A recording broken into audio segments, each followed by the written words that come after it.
Assalamualaikum warahmatullahi wabarakatuh. Perkenalkan, nama saya Fiza bin Hamzah, NIM 1816440013 dari kelas pendidikan IPA ICP Universitas Negeri Makassar.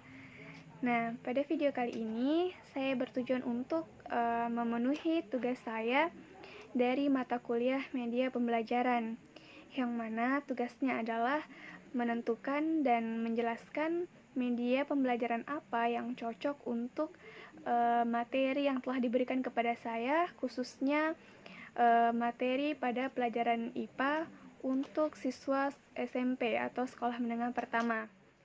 Nah, materinya dapat diketahui dari kompetensi dasar yang telah dibagikan sebagai tugas. Nah, kompetensi dasar yang saya dapatkan yaitu kompetensi dasar 3.11, yang mana menganalisis konsep getaran, gelombang, dan bunyi dalam kehidupan sehari-hari, serta sistem pendengaran pada manusia dan sistem sonar pada hewan. Nah, kompetensi dasar 3.11 ini sesuai dengan materi SMP, khususnya pelajaran IPA, yaitu ada pada kelas 8 semester 2. Lebih tepatnya yaitu bab 10, yang mana judul babnya adalah getaran, gelombang, dan bunyi dalam kehidupan sehari-hari. Namun, sesuai media pembelajaran yang telah saya pilih, pada kesempatan ini saya hanya fokus pada materi gelombang. Nah, pada materi gelombang ini ada beberapa indikator yang dapat saya jelaskan dengan media pembelajaran yang akan saya jelaskan nantinya. Penasaran? Yuk kita lanjut ke media pembelajarannya. Pada bab 10 ada kurang lebih 28 indikator yang harus dicapai mengenai getaran, gelombang, dan bunyi dalam kehidupan sehari-hari. Namun pada kesempatan kali ini saya hanya akan fokus pada materi gelombang, yang mana hanya terdiri dari 5 indikator.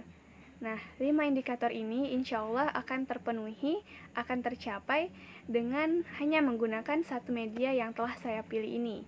Nah, penasaran dengan media pembelajaran apa yang saya gunakan? Yuk langsung kita ke pembahasan media pembelajarannya. Nah, teman-teman sudah pasti tidak asing dengan mainan ini, ya kan?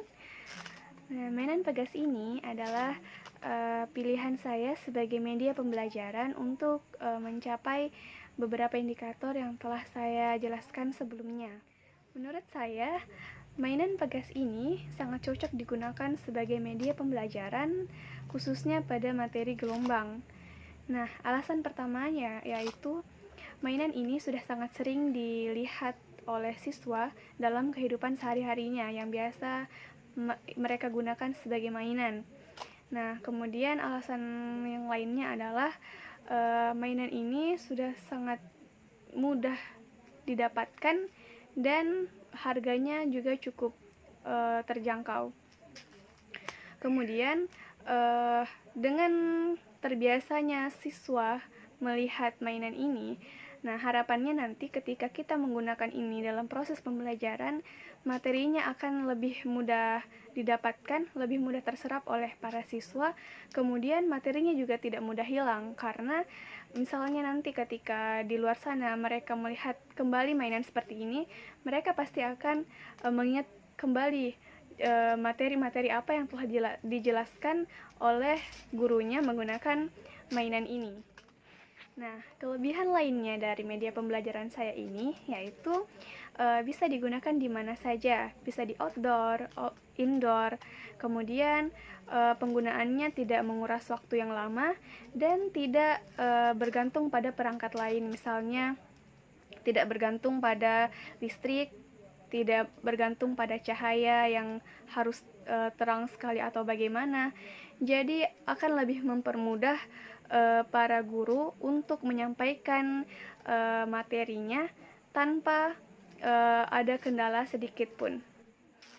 Alasan lainnya saya memilih objek fisik ini sebagai media pembelajaran saya yaitu karena sepemahaman saya, ketika para peserta didik atau para siswa belajar dengan menggunakan beberapa indera sekaligus, informasi yang didapat atau ilmu yang didapat akan bertahan lebih lama dibanding hanya menggunakan salah satu indera saja.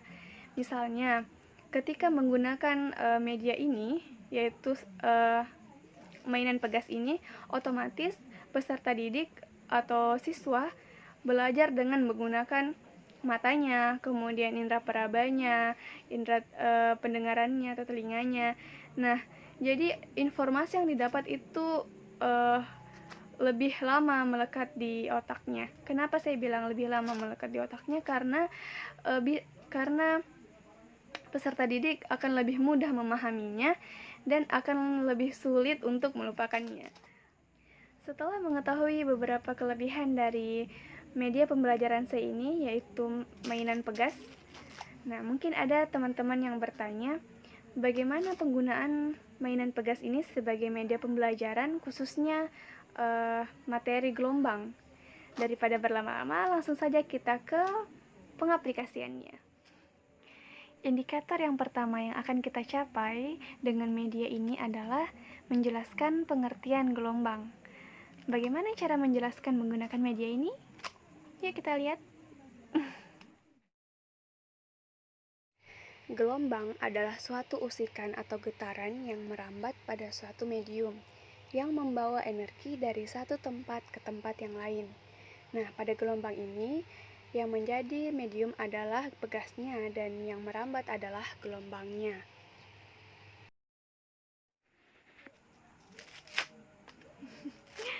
Indikator yang kedua yang akan kita capai menggunakan media ini adalah menyelidiki peristiwa gelombang. Bagaimana peristiwa gelombang? Yuk kita lihat.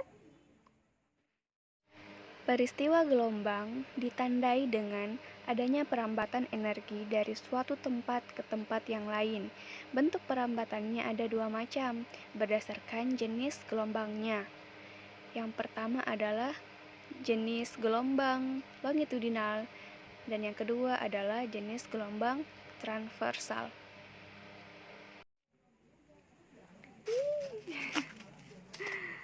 Indikator yang ketiga yang akan kita capai menggunakan media pembelajaran ini adalah menjelaskan karakteristik gelombang transversal. Apa saja karakteristik gelombang transversal? Mari kita simak. Karakteristik dari gelombang transversal dapat diketahui dengan mengamati arah rambatannya dan arah getarannya. Pada gelombang transversal, arah rambatannya tegak lurus terhadap arah getarannya.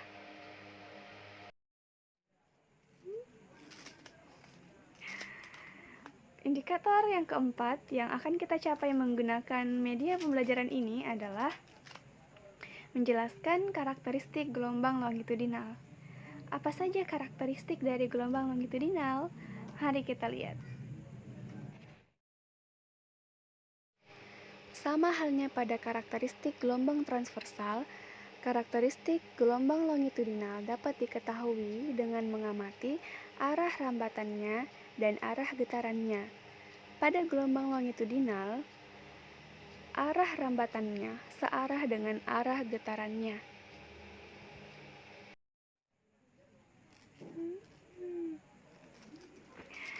Oke, indikator yang terakhir yang dapat kita capai menggunakan media pembelajaran ini adalah membedakan gelombang longitudinal dan gelombang transversal. Bagaimana perbedaannya? Mari kita lihat. Perbedaannya dapat dilihat dari arah getarannya. Pada gelombang longitudinal atau nomor 1, arah getarannya searah dengan arah rambatannya, sedangkan pada gelombang transversal atau nomor 2, arah getarannya tegak lurus dengan arah rambatannya.